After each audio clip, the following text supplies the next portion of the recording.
भारतीय मजदूर संघ बालेश्वर जिला कमिटी पक्षर संगठनर 71तम प्रतिष्ठा दिवस स्थानीय स्टेशन क्लब सभागृह रे पालित हो जाइछि।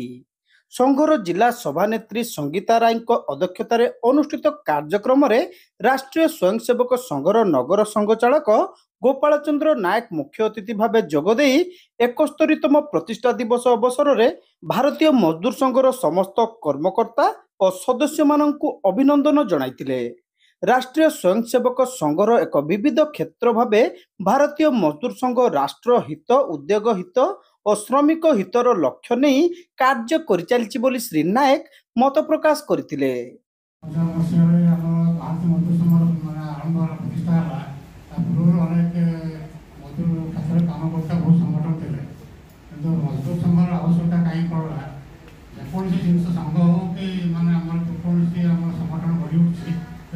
भारतीय संस्कृति भारतीय परंपरा चिंताधारा नहीं आई आमर महापुरुष गणि ऋषि मान जो चिंताधारा जो राष्ट्र को समान जो त्याग तपस्या बलिदान जो 5 भाग बिजनेस का क्या पैसा त्याग तपस्या बलिदान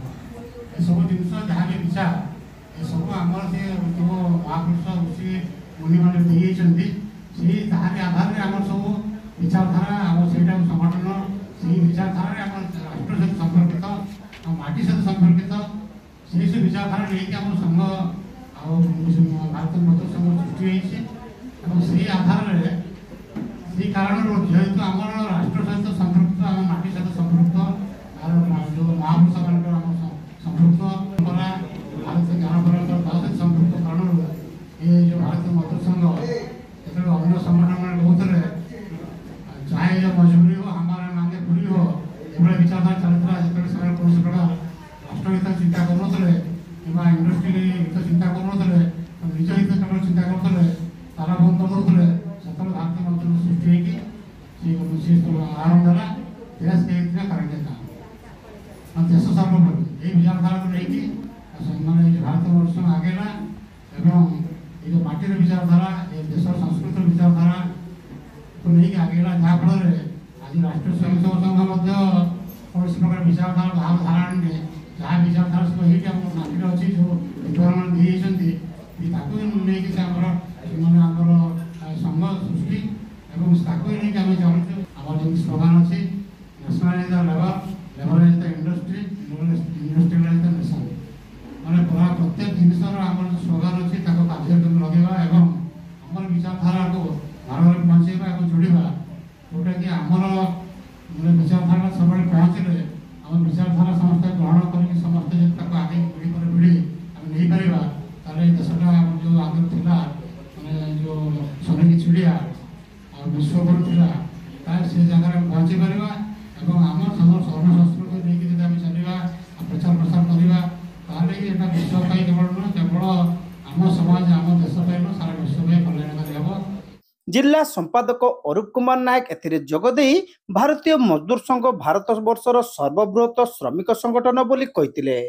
संघ 1955 मसीहा जुलाई 23 तारिख आरंभ होई अद्यावधि निरविच्छिन्न भाव में 71 वर्ष रे पदार्पण करिछि। संघर प्रतिष्ठाता श्रद्धेय दत्तपंत ठेंगड़जी आदर्श रे अनुप्राणित होई अद्यावधि अणराजनैतिक श्रमिक संघ भाव में विश्व पटल रे उभा होई परछि बोली श्री नायक मत व्यक्त करथिले।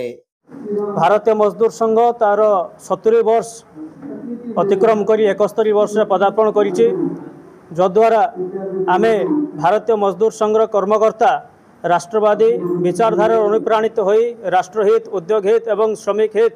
एक सुदृढ़ संगठन गठन करचु जार आजिका दिन में सदस्य संख्या 4 कोटी रु अधिक एवं पाखापाखि 20,000 रु अधिक पंजीकृत यूनियन एथिरे अछंती एवं आमे ट्रेड यूनियन जगत रे एक माइल खुंट अतिक्रम कर सारिचु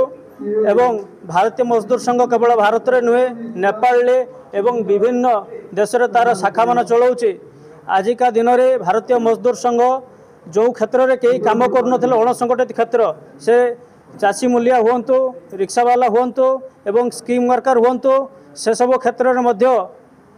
कार्य करी अनेक सफलता पाई 70 वर्ष दिन में भारतीय मजदूर संघ पदार्पण करिवार गोटे मूल मंत्र राष्ट्रहित उद्योग हित एवं श्रमिक हित प्रथमे आमे राष्ट्र को देखो राष्ट्र बंचिले उद्योग बंचिबो एवं उद्योग बंचिले श्रमिक बंचिबो आमर मध्य जो नारा अच्छी आमे कहू जे राष्ट्र देश के हित में करेंगे काम काम करेंगे पूरे दाम आमे प्रथमे देश पाई काम करिबू एवं देश बंचिले आमे काम करिबू एवं राष्ट्रीय स्वयंसेवक संघर भारतीय मजदूर संघ एक विविध क्षेत्र एवं संघर 7 वर्ष उपलक्षे जो 5टी करणीय काम आमर व्यक्तिगत काम को छाड़ी आमे राष्ट्रर किभଳି भाबरे उन्नति करिबू परिवार प्रबोधन सामाजिक समरसता विधि व्यवस्था न्यायिक व्यवस्था एवं जागरण एवं परिवेश को सुरक्षा जगाई देवा भारतीय मजदूर संघ माने कार्यकर्ता माने कांधरे नहीं आगेबे एवं देश को सुदृढ़ करेंगे एवं मजदूर समाज को आगेबे। दिल्ली रे कार्यक्रम चलची इंदिरा गांधी स्टेडियम रे अखिल भारतीय अधिवेशन अखिल भारतीय 70 वर्ष पूर्ति अवसर रे से कार्यक्रम चलছে आमे निष्पत्ति अनुसार आमे ताको ऑनलाइन रे देखिबो। प्रारंभ में संघर कोषाध्यक्ष अपर्णा परिड़ा श्रमिक संगीत गान करी उपस्थित अतिथि मानक आसन अलंकृत करने आमंत्रण देते संघर अन्य सदस्य माने पुष्पगुच्छ दे अतिथि को सम्मानित करते। बालेश्वर जिलार विभिन्न स्थान राष्ट्रभक्त श्रमिक भाई और भौणी माने एही कार्यक्रम रे उपस्थित थिले। आनुष्ठानिक सभा पर भारतीय मजदूर संघ अखिल भारतीय कमिटीर निर्देशानुसार दिल्ली ठारे अनुष्ठित होउतबा 70 वर्ष समापन उत्सवर सीधा प्रसारण को समस्ते देखिथिले। एथिरे राष्ट्रीय स्वयंसेवक संघर सरसंचालक मोहन भागवत को अभिभाषण सुनिबा सह समस्ते राष्ट्रवादी हेबार शपथ नैतिले। अन्य मानक मध्यरे आलोक पंडा अंजन कर संजय दे सीता दास शकुंतला गोछायत जानकी राउल भारती स मनमय दास रीना राणी जेना सौभाग्यवती राय अभय सिंह प्रमुख उपस्थित रही समस्त कार्य परिचालना करथिले। शेषरे जिला सह संपादक हिमांशु बेरा समस्त को धन्यवाद देथिले।